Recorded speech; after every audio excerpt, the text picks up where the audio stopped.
Priest, and I think in most bands. I cannot even imagine what you're feeling. And that's what we did. Isn't it crazy? Insane. It's insane. It's insane. Hello, you Metal Pilgrims, and a very special welcome to all those who follow our Defenders of the Faith series on this very special episode dedicated to one of the greatest heavy metal albums of all times, Screaming for Vengeance, with the one and only metal god himself, Rob Halford. Hello, my friend. How are ya? Good to see you. You too, Rob. I'm good, man. Good to see your face. It's been a while. It's been exactly a year almost, right? Since we spoke. Really? Yeah. Yeah, time flies, doesn't it? It does. It does. And talking about time flies, wow. In, just a few days' time, it'll be the 40th anniversary of Screaming for Vengeance. Isn't it crazy? It's insane. It's insane. It's insane. I cannot believe it, and I cannot even imagine what you're feeling. You know, I think you and I have talked before that in Priest, and I think in most bands, you're more focused on what's happening now and also the plans that you have for the future. But the music that sustains you, like it is on this current 50th anniversary tour, and we will come back to Ukraine eventually and play for you guys and play all these beautiful songs that we wanted to bring. But when you're playing these songs, when you play another thing, Comin, which is the third song into the show, you realize that everything is made cohesive by these songs that you bring with you from the past. And it's the same for any band that's had a long life, but especially this album and that particular track, Another Thing Coming, has become very, very important in the hundreds of songs that we've made, you know, just because of the way to suddenly push the band forward in many, many places around the world, especially in America, that really took that song and, you know, went to a special place for us all. So, yeah, when you play all of these songs from the different decades on the night in 2022, it just makes you feel very proud and blessed that we're still able to kind of make these songs happen all these years later and get the reaction that we do from our beautiful metal maniacs. Absolutely, and I really hoped I would see you guys on the 50 Heavy Metal Years tour, and I still hope that I will. Thank God. I hope, if you can. Yeah, I hope that this madness will be over soon, and you'll make it to Kiev eventually, and yes, all those crazy metal maniacs will be able to see it. You and I could talk forever about what's going on, but you know my feelings. But this is the beautiful power of metal, the beautiful power of music that's keeping us connected. And we're constantly celebrating the love that we have for metal together, and especially with all of our wonderful metal maniacs in Ukraine. So the time will come when we will get back together and we can, you know, horns up. Absolutely. Live in front of each other. Yeah. Absolutely. You started speaking about this. Screaming for Vengeance is very important, right? It's not only one of the best-selling albums in the Judas Priest discography, right? But it's also a milestone album for heavy metal as a genre as a whole, because it showed that heavy metal can be and can get attention from mainstream, and especially in the United States. So do you think it's at least partially, because by 1982, the society in the US was ready to accept heavy metal as not just a small temporary underground genre? Yeah, it's a wonderful time for metal, because we're talking 1982, British Steel had really been at the forefront of part of the new wave of British heavy metal. Of course, metal was getting really strongly established in the UK and all parts of Europe by the late 70s, early 80s, but in other parts of the world, using the United States as a reference, and the time when metal was becoming a global attraction for metal maniacs. Suddenly you were a metal maniac in Australia or Japan or whatever it was, you know, South America. Anyway, everybody was warming towards this great new sound, this great new experience. And we often use America as a kind of a template. It's just one part of the world that has been important with metal. But in this instance, it was at the forefront of the push for metal in the United States. A lot of bands suddenly started to appear in the early 80s and very quickly became established in their own metal and hard rock, heavy rock examples. But for us, you know, following on from Point of Entry, which was an interesting record in that, you know, songs like Turning Circles, You Say Yes, Don't Go, you know, you put those songs against Painkiller, it's like, you know, it's like, what the hell is going on? But that's what we love about Priest, right? As you and I discussed, Priest can be the painkiller, or Priest can be the last rose of summer. Absolutely. That's what we love about this band and its diversity. So I think what we were feeling when we went in to make Screaming for Vengeance was just to maybe refocus the attack, refocus the power and the energy in a more defined way. And that's what we did when we got to Ibiza for the first time. And of course, you've got another thing. Comin had a lot to do with the success, as you and I spoke of, and you know, so much has been spoken of this track already. And at least portion of MTV has helped a lot, of course, by pushing the video in rotation, heavy rotation. I think it was the first heavily rotated metal song to ever appear on MTV. But you also had at some point the plans to record a video for Electric Eye, if I'm not mistaken. Whatever happened to that idea, and why did you decide to switch and go with You've Got Another Thing Coming instead? Well, I think it's important to listen to your label, and the label, you know, we're still with Sony. We've been with the Sony family forever. When they came to us with the suggestion that was the track that they were going to push, we didn't really think it was going to get any traction, you know, because the story goes that we put the bulk of that song together when we were in Bayshore Studios, in Criteria Studios in Miami, in Florida. And the label said we need another track, and we quickly put that together. And he was buried in side 2. We didn't think that much of it, you know, because I think it was such a spontaneous song. The thing with Priest is that we seem to have to spend hours and hours and hours, you know, blood, sweat and tears to get everything out of the song. And that one came together really, really quickly. And I think because it happened that way, maybe our attitude was, well, because it was so instant, maybe it's not going to get the same traction as like the title track or Riding on the Wind or Bloodstone. All of these are the really intense power attack songs. But it did. And it's interesting how one track can make so many big things happen. And not just, you know, for Priest, but a lot of bands, you know, it's one song. That one song becomes incredibly important in the focus of your music.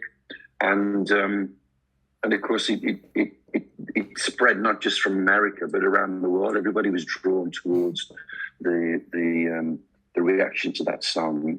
And I think it's the simplicity of the song. It's the message. One life, I'm going to live it up.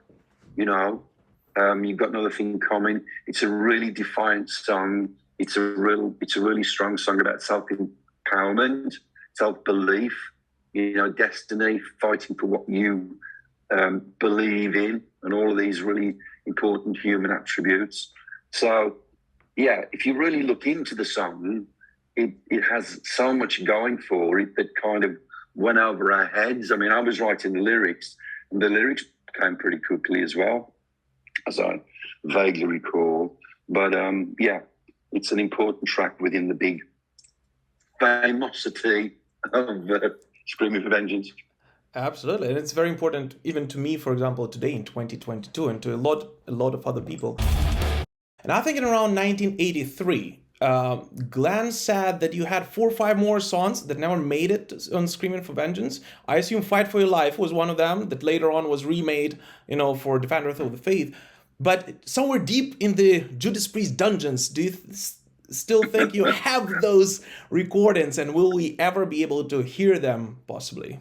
And I never say never with things like that. I mean, occasionally you'll get a bonus track from a remix or a reissue. Mm-hmm. Or like one of these ones. Who knows? Yes, maybe exactly, for 55. Exactly. Yeah. You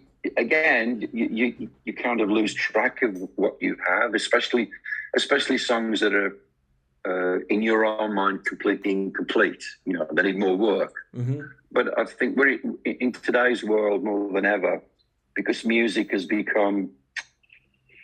Music is kind of digested and listened to, I think, in maybe a different way. I don't know.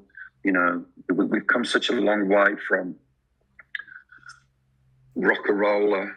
The whole world of music has changed so much. But I never discount that something might appear out of the blue.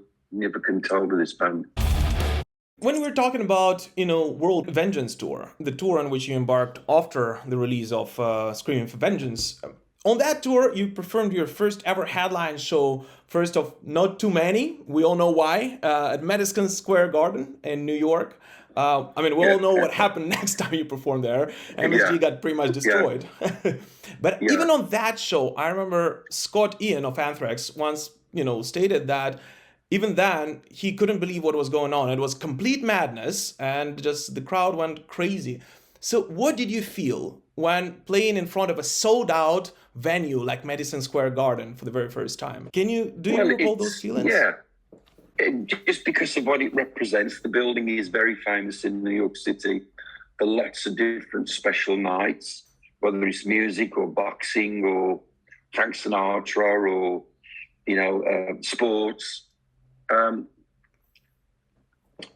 It's just got this. As soon as you walk into the building, you can feel all of the energy of the great things that have happened before. I'm sure it's the same in Kyiv. When you go into certain places in Kyiv, there's just this feeling, this history. So that's how it was for us, and for musicians there, and still now. It's the best feeling in the world. New York City is this incredible town that I've been going to since the late 70s. And there's always a rush when you come into that place, the town and the venue. But I think it was the climax of a lot of things happening that night. It was the focus and the energy of the show, of the tour, all of the great reaction around the record that was really strong for Priest throughout America. And New York can be like a catalyst for a lot of exciting moments, a lot of exciting, memorable moments. And of course, what happened that night for Priest has become like not exactly folklore or mythology, because it really happened. When the Maniacs tore the place apart and created all that euphoria. Man, you can't imagine the feeling. It was just complete and utter, the hordes. It was like an invasion. It was like the ultimate metal invasion in a space. People were just so excited and so thrilled to be a part of that special night that the exuberance went into a different place, and it was just a great memory. And you can still find those occasional pictures where the stage is completely littered with the chairs, the pieces of the chairs and stuff. On both shows, I have some pictures because, crazy heavy metal maniacs, Judas Priest fans have been sending me pictures from the World Vengeance Tour and from the Conqueror Tour from Madison Square Garden. The people who actually went to those shows and have been telling me those stories, and I simply couldn't believe it. But believe me, when you guys will finally make it to Kyiv, we'll show you a very, very warm welcome. Very similar to that. We'll be eager to see you. Yes. And on that tour, you had some amazing support acts, right? You had Crocus, and with Madison Square Garden, you actually played, with the Iron Maiden as an opening act for you guys, who then took on the road their now legendary Number of the Beast album, which was so it just I feel like it was a great year for heavy metal overall, right? I mean, you just opened the doors to so many new bands as well. Just how was it touring, and especially with Iron Maiden at that point, in the World Vengeance tour? It's a thrill because you've got two British metal bands really pushing this movement through that part of the world. And I used to watch Maiden most nights and look and go, man, these guys are going to be huge, Just the songs, the energy on stage, the just everything about them just screamed, that they were going to be a massive band. So for us to be working together for some of those dates was remarkable if you had a chance to see it. And I was in Copenhagen just recently talking to Stephen and about that show, and Nico was there, and both of us are just full of metal memories. It'd be great to get Maiden and Priest sat down together sometime for an interview with the Metal Pilgrim. That would be incredible. It would be, yeah. But as I've said many times, it was the start of a decade as well. And every decade in rock and roll, at the beginning of every decade, exciting things happen. I think it's human nature, if you look at the events in music through cyclical events of rock and roll, the start of the 80s is always very powerful and potent. Like the start of the 90s, Slayer, Metallica, Maiden, Pantera, Anthrax. Everybody was dropping really strong records in the 90s. Well. Yeah. So, what a great time for metal through the first 5 years of the 80s was just crazy. And I think it's kind of almost ironic that we're speaking today, on the 40th anniversary of the album, which, as we discussed, finally made heavy metal recognized in the mainstream. And on a year when you guys, and honestly, I cannot believe that it hasn't happened before, but on a year that you will finally be included in Rock and Roll Hall of Fame. So on behalf of all the Metal Pilgrims, congratulations to the Judas Priest family for finally being inducted in a Rock and Roll Hall of Fame class of 2022. It's wonderful, time is, I've lived long enough to have an expression on time. And time is about just great things happen in time. Time is a healer. Time is also a moment of growth and memories, and you receive these types of recognitions for the work that you created.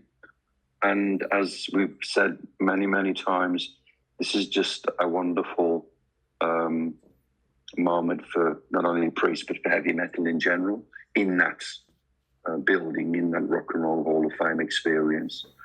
And we need to get some more metal in as soon as possible. Absolutely. But for Priest, a British heavy metal band in that American institution is a very sweet time. I can't wait to get out there into LA in November and be a part of that special night. Absolutely. Well, as I said, I think it's well deserved. You know how much I love Judas Priest and how much I think you did for heavy metal and for music overall, for rock and roll and for music.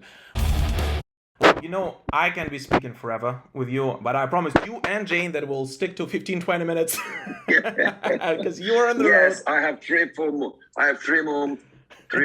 Zooms today from Frankfurt, Germany, and this is beautiful.